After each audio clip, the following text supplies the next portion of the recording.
যে আমি বছরে কাজ করি 3-4টা। তো আমি আসলে আমার কাজ নিয়ে কথা বলতে পছন্দ করি। কাজ থাকলে আলোচনা যেমন থাকবে, সমালোচনা থাকবে। যারা আলোচনা আমাকে কোনো প্রশ্নই বিরক্ত করে না। আমি যে বলেছি তাদেরকে ধন্যবাদ, আর যারা সমালোচনা করেন তাদেরকে বড় ধন্যবাদ।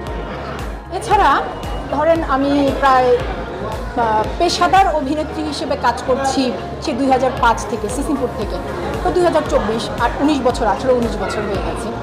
তো আমার বক্তব্যটা হচ্ছে যে আমি কোথায় জন্মেছি, কোথায় বড় হয়েছি, কোন স্কুলে পড়েছি, কী খেতে ভালোবাসি, কোন রং আমার পছন্দ, এই সকল প্রশ্নের উত্তর এই 20 বছরে 200 বার দেওয়া হয়েছে।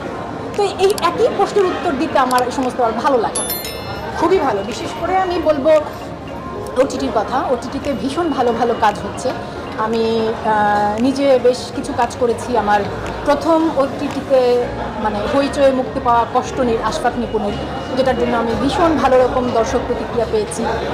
তারপরে মুক্তি পেয়েছে অমিতাভ রেজা চৌধুরীর ওয়েব সিরিজ বোধ হইচইতে, সেটার জন্যও খুব ভালো দর্শক প্রতিক্রিয়া, পুরস্কার, ভালোবাসা সব পেয়েছি। চরকিতে আমার প্রথম ওয়েব ফিল্ম মুক্তি পেয়েছে আন্তনগর, সেটার জন্যও খুবই ভালোবাসা পেয়েছি। এবং আমি শুধু আমরা যারা কাজ করছি তারা প্রত্যেকেই ওটিটির কাজের জন্য ভীষণ ভালো রকম প্রতিক্রিয়া পাচ্ছে। মোশারফ ভাই, চঞ্চল ভাই, অপূর্ব, নিশো, মেজাবিন, তাসনিয়া ফারিন, প্রত্যেকে। এবং রিসেন্টলি আমার বঙ্গ বিডিতে মুক্তি পেয়েছে অসময়, কাজল আরিফিন অমিত।